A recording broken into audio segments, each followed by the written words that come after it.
آپ کا جو بیوی کو بولا آپ کا خاوند کوڑی ہو گیا، اور بیوی نے بولا کہ میں کس طرح پتہ کروں گی؟ اس نے بولا آپ اس کے جسم کو چاٹ کر پتہ کرنا۔ مگر ادھر سے جا کے اس نے کیسان کو کیا بولا کہ وہ اتنی پاگل ہوگی ہے، کل آپ کو کھانا دینے آئے گی، وہ لوگوں کو، آدمیوں کو کاٹتی پھر رہی ہے۔ اب مگر اس کو کیا بولا تھا کہ چاٹ کے پتہ چلے گا۔ وہ اب اسی پریشانی میں رہا۔ جو چغل خور تھا وہ اپنے مقصد میں کامیاب ہو رہا تھا۔ اس کی یہ ساری باتیں، ایک کو ایک بات بولتا تھا، دوسرے کو دوسری بات بولتا تھا۔ جب چغل خور نے یہ جان لیا کہ کیسان اس کی باتوں میں آ گیا تو وہاں سے اٹھ کر کیسان کے سالوں کے پاس پہنچ گیا۔ وہ ایک دوسرے گاؤں میں رہتے تھے۔ چغل خور نے انہیں بتایا کہ تم یہاں مزے کر رہے ہو اور تمہاری بہنوئی تمہاری بہن کو روزانہ بڑی بے دردی سے مارتا ہے۔ انہوں نے حیران ہو کر کہا کہ ہماری بہن نے تو کبھی نہیں بتایا۔ چغل خور نے کہا وہ بیچاری شرم کے مارے تمہیں کچھ نہیں بتائے گی۔ دیکھو، جب وہ چغل خور جو تھا وہ جان گیا کہ اب ان دو میاں بیوی میں یہ باتیں ہوں گی، تو ادھر سے وہ اٹھا تو وہ دوسرے گاؤں میں چلا گیا۔ جو کیسان کی جو بیوی تھی اس کے سالے، اس کے بھائیوں کے پاس چلا گیا۔ کیسان کے سالوں کے پاس گیا، مطلب اس کی بیوی کے بھائیوں کے پاس پہنچ گیا دوسرے گاؤں میں۔ وہاں پہ وہ بول رہا ہے ان کو جا کے آپ یہاں پہ مزے سے بیٹھے ہو، تو ادھر آپ کی بہن جو ہے اس کو آپ کا بہنوئی بڑی بے دردی سے مار رہا ہے۔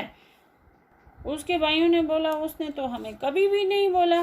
ادھر سے چغل خور بول رہا ہے وہ بیچاری بے شرم تھوڑی ہے، وہ آپ کو کچھ بولے گی، اس کو شرم آتی ہے، وہ نہیں کچھ بتا رہی ہے، اسی لیے بتاتی۔ انہوں نے کہا ہم تمہاری بات پر کیسے یقین کر لیں؟ چغل خور فوراً بول پڑا کہ اگر تم اپنی آنکھوں سے دیکھنا چاہو تو کل دوپہر کو کھیتوں میں آ کر دیکھ لینا۔ وہ یہ بات سن کر لال ببوا کا ہو گئے۔ انہوں نے چغل خور سے کہا کل ہم کھیت میں چھپ کر یہ سب کچھ اپنی آنکھوں سے دیکھیں گے۔ انہوں نے چغل خور سے کیا کہا؟ اس کی کیسان کی بیوی کے بھائیوں نے ان کو بہت غصہ آیا کہ ان کی بہن کو ان کا بہنوئی مار رہا ہے، تو انہوں نے بولا ہم کل جائیں گے کھیتوں پر، وہاں پہ چھپ کے دیکھیں گے کہ وہ کیا کر رہا ہے، اس کو مار رہا ہے سچ میں۔ چغل خور وہاں سے رخصت ہو کر سیدھا کیسان کے بھائیوں کے پاس پہنچا۔ چغل خور ان سے کہنے لگا کہ تم اچھے مان جاؤ نا۔ چغل خور ان سے کہنے لگا کہ تم اچھا مان جاتے ہو، تمہارے بھائی ہر چوتھے روز اپنی بیوی کے بھائیوں سے پٹتا ہے اور تمہیں اس کی کوئی خبر نہیں۔ کیسان کے بھائی غصے سے تلملا اٹھے۔ چغل خور نے یقین دلانے کی خاطر ان سے بھی کہا کہ کل دوپہر کو کھیتوں میں آ کر دیکھ لینا۔ اب جو چغل خور تھا اب وہ بیوی کے بھائیوں سے اٹھا، سیدھا کیسان کے بھائیوں کے پاس پہنچا اور ان کو بول رہا ہے تم مانو یا نہ مانو، اور تمہارا جو بھائی ہے وہ ہر چوتھے روز اپنی بیوی سے مار کھاتا ہے۔ اگر آپ کو یقین نہیں آتا تو کل آ کے کھیت میں دوپہر کے وقت دیکھ لینا۔ دوسرے دن کیسان کی بیوی کھانا لے کر کھیتوں میں گئی۔ روٹی رکھ کر وہ کیسان کے پاس ہی بیٹھ گئی۔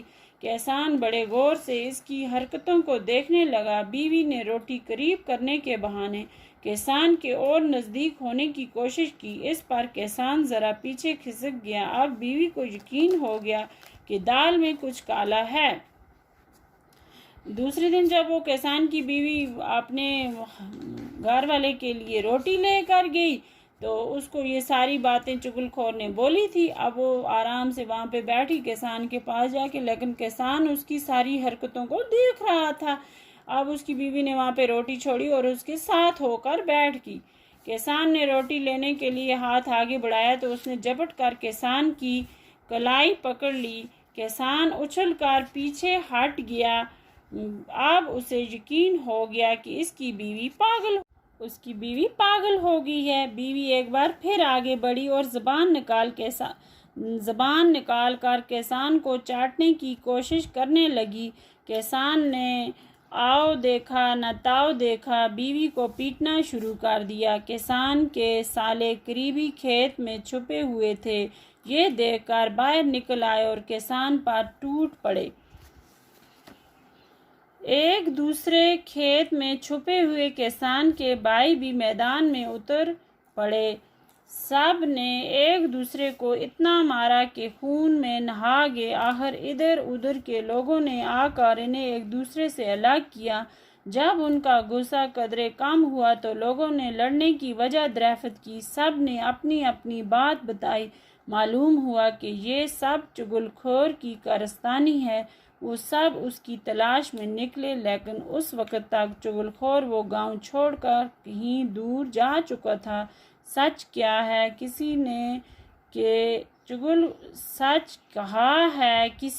کہ چغل خوری ایک نہایت برا کام ہے۔ چغل خور کو اللہ سخت سزا دیتا ہے اور قیامت کے روز وہ ذلیل و رسوا ہوگا۔